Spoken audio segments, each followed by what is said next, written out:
اعوذ باللہ من الشیطان الرجیم بسم اللہ الرحمن الرحیم نحمدہ ونصلی علی رسولہ الکریم اما بعد اعوذ باللہ من الشیطان الرجیم بسم اللہ الرحمن الرحیم۔ آج ہم اپنے ہفتہ وار درس کا آغاز کرتے ہیں۔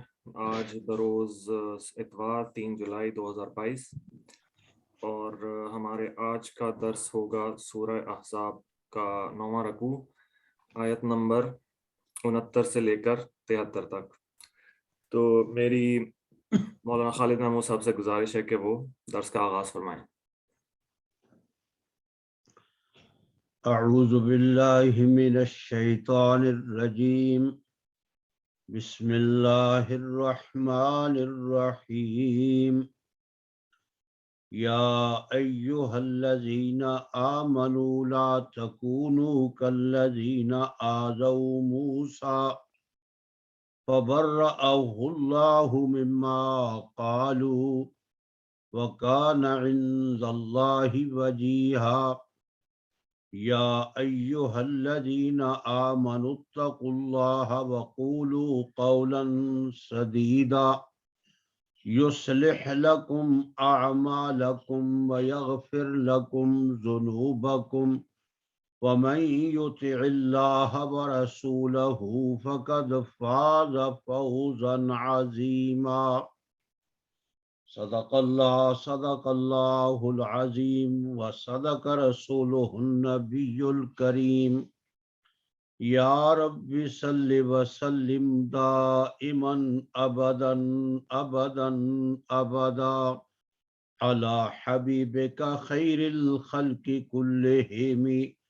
سبحانک لا علم لنا الا ما علمتنا انک انت العلیم الحکیم۔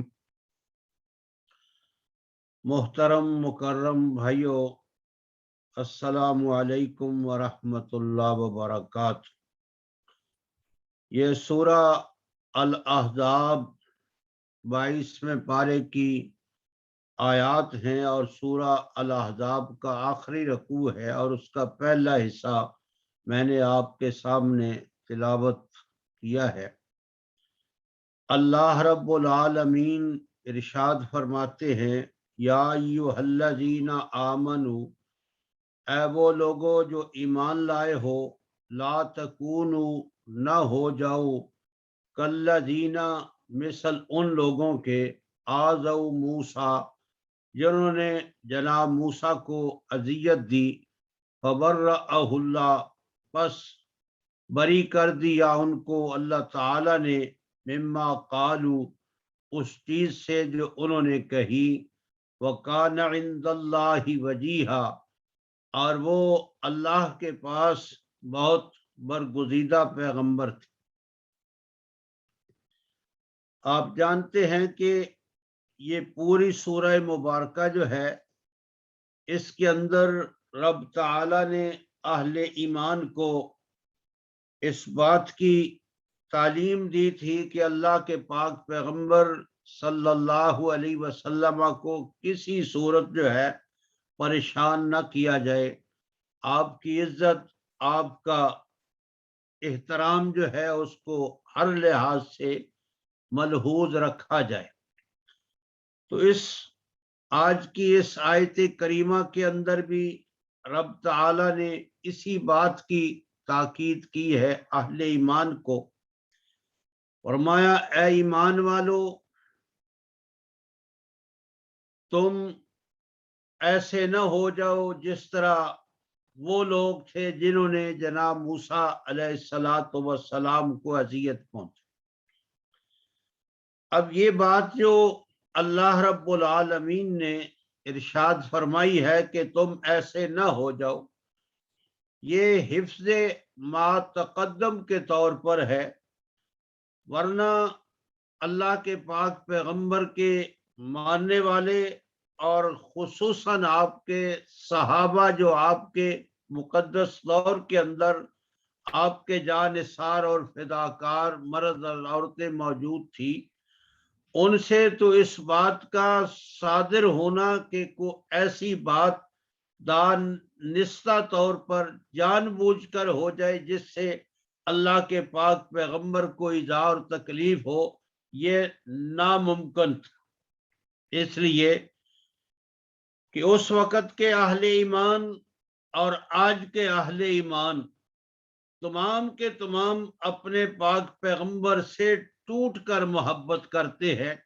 یعنی محبت کی آخری حدوں کو جو ہے ان کی محبت چھو رہی ہوتی ہے جب پاک پیغمبر صلی اللہ تعالی علیہ وسلم کی ذات گرامی کا معاملہ آتا ہے۔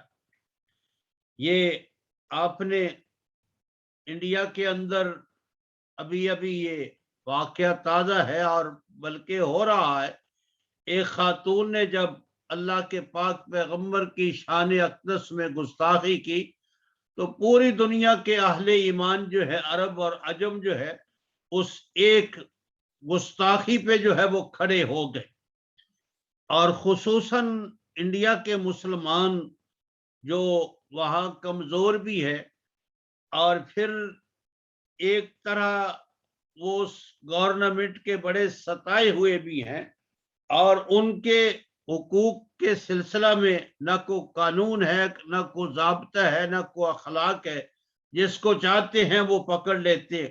اس کے باوجود پیغمبر کے عزت و وقار کے لیے پورا ملک، مرد عورتیں بوڑھے جوان جو ہے وہ سڑکوں پہ تھے، اور اگر ان نوجوانوں اور بچیوں کے جذبات ہم تو اس نیٹ کے ذریعے ہی ان کو جان سکتے ہیں، تو ان کے گھر گرائے گئے اور مختلف قسم کا تشدد کیا گیا، لیکن اگر ان کی گفتگو سنیں تو وہ یہی کہتے ہیں اس بات کی ہمیں کوئی پرواہ نہیں، پیغمبر کی ناموس کے لیے ہماری جان، ہمارا مال، سب کچھ جو ہے وہ قربان۔ اور یہاں یہ بات بھی میں آپ کی خدمت میں عرض کرنا چاہوں گا کہ جو سچا پیغمبر ہوتا ہے اس کے ماننے والوں کی یہی کیفیت ہوتی ہے، یعنی ان کے ہاں پیغمبر کا مقام اتنا نازک ہوتا ہے کہ اگر پیغمبر کی شان میں معمولی سی کہیں سے ان کو گستاخی اور پیغمبر کی شان میں کہیں سے کوئی ایسی بات جو پیغمبر کی شایان شان نہ ہو تو وہ بیچارے تڑپ اٹھتے ہیں، وہ پریشان ہو جاتے ہیں، اور ان کی طبیعتیں جو ہیں وہ اذیت ناک ہو جاتی۔ یہ سچے پیغمبر کی نشانی۔ لیکن جو بناوٹی پیغمبر ہوتے ہیں ان کے ماننے والوں کو ان کی عزت، ان کی جو ہے وہ اس طرح کی چیزوں سے وہ ٹس سے مس بھی نہیں ہوتے، وہ کہتے ہیں خود ہی خدا جو ہے وہ نپٹ لیں گے، لیکن ان کی غیرت جو ہے وہ بیدار کبھی نہیں ہوتی۔ یہ آپ دیکھتے ہیں کہ کبھی اس جھوٹے پیغمبر کے بارے میں آج کل جو ہے وہ ایک دو چینل ایسے ہیں جو دن رات جو ہے اس کی خباثتیں اور اس کی کمزوریاں اور معلوم نہیں پتہ کیا کیا جو ہے، اور وہ انہی لوگوں کے ہیں جو ادھر سے ہو کر واپس اسلام کی طرف جو ہے وہ لوٹے ہیں۔ ایک کا نام زمزم ہے اور ایک کا نام جو ہے وہ شاید کیو ہے، تو وہ دن رات جو ہے، لیکن دوسری طرف سے ٹس سے مس بھی نہیں ہوتے کہ یہ ہمارے پیغمبر کے خلاف جو ہے وہ کچھ کر رہے ہیں۔ لیکن سچے پیغمبر، اب کتنا وقت جو ہے لمبا گزر چکا ہے، لیکن اس کے باوجود جو ہے پوری دنیا میں اہل ایمان پریشان ہو جاتے ہیں، بے تاب ہو جاتے ہیں جب بھی پیغمبر اقدس صلی اللہ تعالی علیہ وسلم کی شان اقدس میں کوئی نازیبہ بات جو ہے وہ کہی جاتی ہے، خواہ دنیا کے کسی کونے میں۔ تو اس لیے یہ جو رب تعالی نے اہل ایمان کو حکم دیا ہے کہ تم ایسے نہ ہو جانا جس طرح وہ لوگ جنہوں نے جناب موسیٰ کو اذیت پہنچائی تھی، یہ اہل ایمان سے دانستہ طور پر تو ناممکن ہے، بلکہ اس کا تصور بھی نہیں کیا جا سکتا، اور نادانستہ طور پہ جو ہے اس بات کا ہو جانا انسان جو ہے وہ نہ چاہتے ہوئے بھی کبھی کبھی، جس طرح